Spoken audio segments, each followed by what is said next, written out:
ဒီနေ့19ရက်6လ2025ချန်ပီယံလိဒုတိယညမှာကျွန်တော်တို့2ရက်ဆက်ငွေရှာကြမယ်ညီကိုတို့โอเคညီကိုတွေအားလုံးပဲမင်္ဂလာညချမ်းလေးဖြစ်ကြပါစေဗျဒီနေ့19ရက်6လ2025ချန်ပီယံလိဒုတိယညမှာဆိုလို့ရှိရင်တော့ကျွန်တော်တို့ပထမညလိုမျိုးအဝင်ရတဲ့ဖက်ပေါ်အောင်လို့ထပ်ပြီးတော့ကြုံရမယ်ဗျ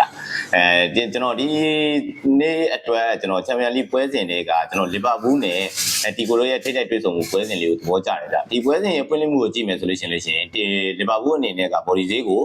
တစ်လုံးကို10ပြားနဲ့နာမှုဖွင့်လှစ်ထားပြီးဘူပေါင်းဈေးကတော့3လုံးကိုပြား30စားလောက်ဒီဖွင့်လှစ်ထားတာကိုတွေ့ရတယ်ဗျโอเคဒီဖွင့်လှစ်မှုကိုခဏတာလီဗာပူးဆိုတဲ့အသင်းက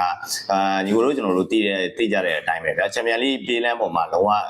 strong ဖြစ်နေတဲ့အသင်းတစ်သင်းဖြစ်တဲ့အတွက်ကြောင့်မလို့လီဗာပူးအနေနဲ့ဒီညချန်ပီယံလိရဲ့ဖွင့်ပွဲစဉ်ကိုသူ့အနေနဲ့အနိုင်ကစားဖို့လိုလိမ့်မယ်ဗျ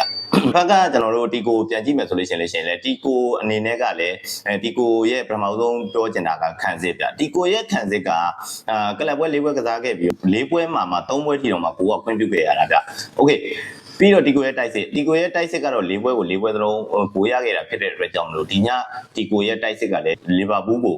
သွင်းကိုရလိမ့်မယ်လို့ကျွန်တော်အနေနဲ့မြင်တယ်ဗျโอเคဒါပထမတစ်ချက်ဒုတိယတစ်ချက်အနေနဲ့ဖွင့်လှစ်တဲ့ဈေးတန်းကဘော်ဒီဈေးက1D နီးပါးကို1D နီးပါးကိုပြန်ထောက်ထားတဲ့ကိုပေါင်းဈေးက3လုံးကိုပြား30ဒါစားရမယ်ဆိုတော့ဖွင့်လှစ်မှုအရာဆိုလို့ရှိရင်တော့ဒီဖွင့်လှစ်မှုက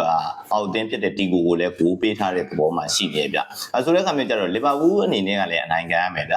တီကိုအနေနဲ့ကလည်းတီကိုလည်းကိုပေးထားတဲ့ဖွင့်လှစ်မှုမျိုးဖွင့်လှစ်ထားတာဖြစ်တဲ့အတွက်ကြောင့်မလို့ကျွန်တော်ကဒီပွဲစဉ်ကိုအဓိကအနေနဲ့ကကျွန်တော်လီဗာပူးကိုပေါ်ကိုကျွန်တော်သဘောကျပါတယ်ဗျအနိုင်ခံမဲ့လီဗာပူးကိုလည်းကိုပြတ်မပြတ်တာစောင့်ကြည့်ရမှာဖြစ်တဲ့အတွက်ကြောင့်မလို့ကျွန်တော်အနေနဲ့10ပြားရင်းပြီးတော့လီဗာပူးဘော်ဒီကိုလည်းအားပေးခြင်းပါတယ်ဗျ။ Okay ညီကိုတွေအားလုံးလည်းအတွေးလာလို့စကေးပြနိုင်ကြပါစေ။အားလုံးကိုလည်းကျေးဇူးတင်ရှိပါတယ်ဗျ။လီဗာပူးဘော်ဒီနဲ့လီဗာပူးကိုပေါ့နော်ညီကိုတို့ဘယ်မှကြလို့ရှိရင်အော်ဝင်ရလက်နဲ့ပြန်ဆောင်ရမယ်ဗျ။